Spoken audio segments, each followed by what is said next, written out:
अरे यार 3 बजे फिल्म शुरू हो जाएगी, तू क्या कर रही है? बस मुझे 5 मिनट दे, मैं अभी साड़ी बदल कर आती हूँ। अरे बहू, तू अचानक कहाँ जा रही है? तेरी सास तुझे आवाज दे रही है। अरे छोड़ ना, ये बुढ़िया कभी नहीं सुधरेगी। क्या हुआ माँ जी? मैंने आपको कितनी बार मना किया है कि मुझे जाते हुए टोका मत कीजिए। मैं फिल्म देखने जा रही हूँ। तू अभी चली जाएगी तो मेरे लिए खाना कौन बनाएगा बहू? सुबह से भूखी बैठी हूँ। अरे माँ जी, आप कौन सा घर का काम करती हो जो आपको भूख लगी है?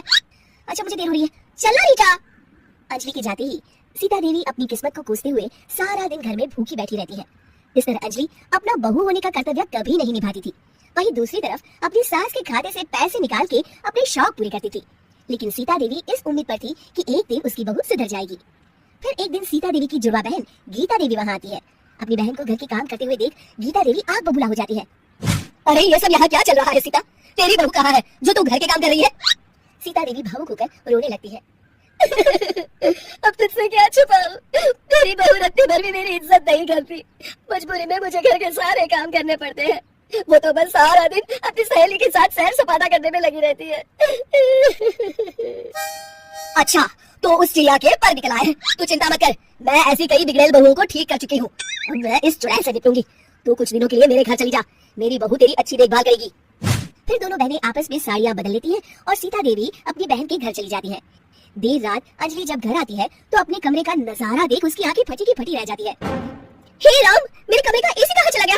और मेरा 56 इंच का एलईडी टीवी कौन ले गया? अंजलि तहस के साथ अपने सास के कमरे में जाती है। तभी वो देखती है कि उसके कमरे का एसी और टीवी उसके सास के कमरे में लगा है और गीता देवी आराम से एसी की हवा खाते हुए सास बहू सीरियल का मजा ले रही है। अच्छा, तो ये सब इस बुढ़िया की कारस्तानी है। अभी इसे बताती हूँ। ये सब क्या है माँ जी? आपकी हिम्मत कैसे हुई मेरे सामान पर हाथ लगाने की? क्यों बहू, ये सारा सामान तूने तेरे पिताजी के पैसों से खरीदा है क्या? है? लगता है तू भूल गई कि ये सारा सामान मेरे पैसों से आया है, इसलिए मैं अपनी सारी चीजें अपने कमरे में उठा लाई।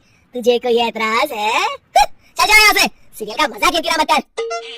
गीता की बातों का कोई जवाब नहीं बनता देख अंजलि अपने दांत पीस कर रह जाती है। अगले दिन रीटा और अंजलि शॉपिंग पे जाने की तैयारी करती हैं। अंजलि जैसे ही अपनी स्कूटी पर बैठती है तभी गीता देवी स्कूटी की चाबी निकाल लेती है। अरे ये स्कूटी कहाँ लिए जा रही है?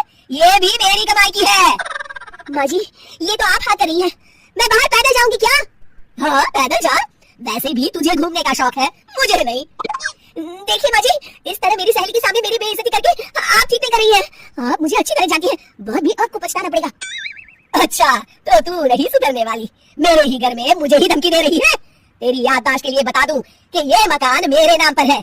अब तू देख, मैं आज ही अपने बिल्लू वकील को बुलाकर ये सारी जायदाद अनाथालय को दान कर देती हूँ, फिर तुझे एक ढेला भी नहीं मिलेगा।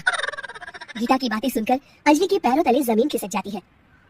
अरे अगर तेरी सास ने तुझे अपनी जायदाद से बेदखल कर दिया तब तो तू सड़क पर आ जाएगी। मैं तो कहती हूँ चुपचाप अपनी सास से माफी मांग ले अंजलि। हाँ, तू बिल्कुल सही कहती है, मेरी सास का कोई भरोसा नहीं है। अरे नहीं नहीं माँ जी, ऐसा गजब मत करिए। आज के बाद मैं आपको कोई तकलीफ नहीं दूंगी और घर के सारे काम ना मैं ही कर लूंगी। मैं आपको एक अच्छी बहू बनकर दिखाऊंगी।